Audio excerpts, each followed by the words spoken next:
Oke, bismillahirrahmanirrahim. Pada kesempatan kali ini kita akan membahas hal yang berkaitan dengan imunisasi. Jadi, imunisasi ini adalah salah satu materi yang dikeluarkan pada SKB Formasi Tenaga Kesehatan, baik itu perawat, bidan, analis, dan tenaga kesehatan lainnya.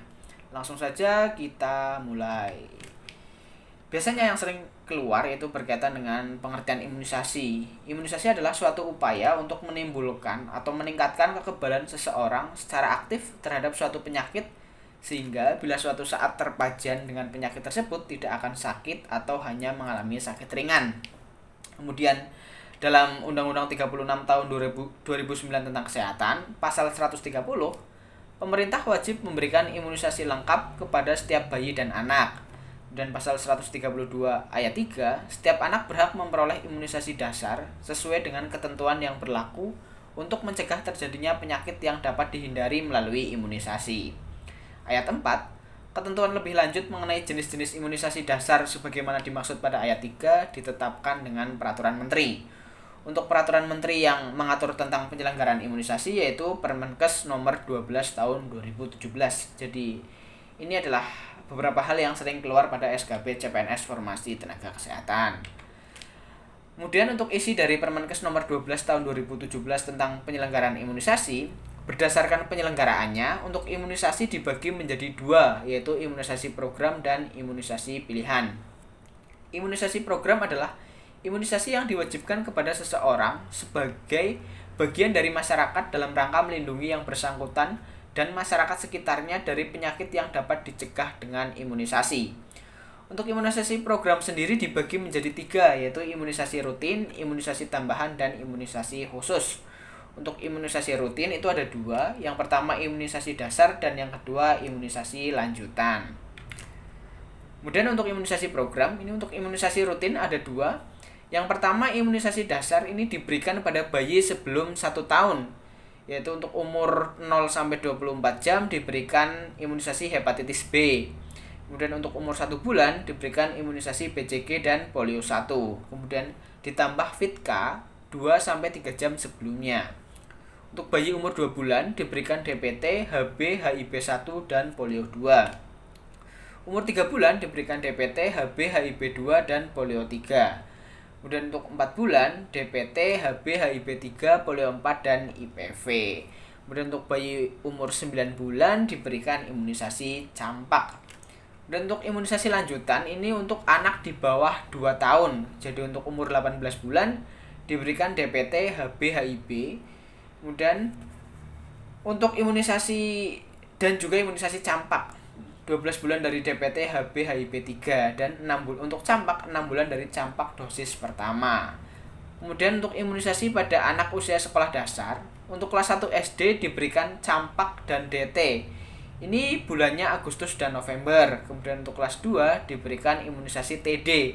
Ini biasanya dilaksanakan pada bulan November, dan kelas 5 SD diberikan imunisasi TD, biasanya dilaksanakan juga pada bulan November.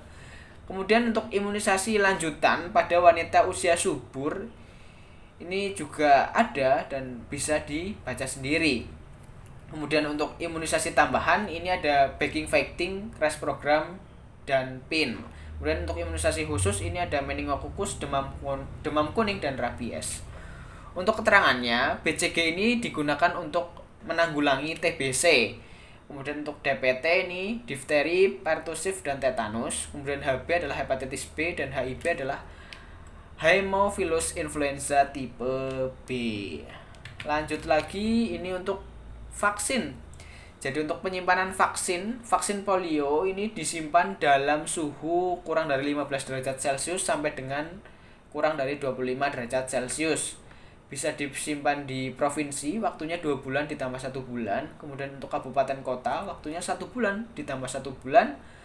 Untuk masa penyimpanan di puskesmas dan puskesmas pembantu ini 1 bulan ditambah 1 minggu. Dan untuk di Badan Desa dan UPK 1 bulan ditambah 1 minggu. Kemudian untuk vaksin DPT, HB, HIB, DT, BCG, campak, TD, IPV, dan hepatitis B disimpan dalam suhu 2 derajat Celcius sampai dengan 8 derajat Celcius.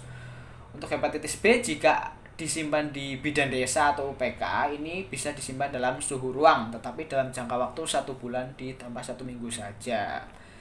Kemudian untuk dosis, cara pemberian dan tempatnya. Untuk hepatitis B dosisnya 0,5 mili, cara pemberiannya IM, tempatnya di paha. Kemudian untuk BCG ini dosisnya 0,05 mili, cara pemberiannya IC atau intrakutan, kemudian tempatnya lengan kanan atas.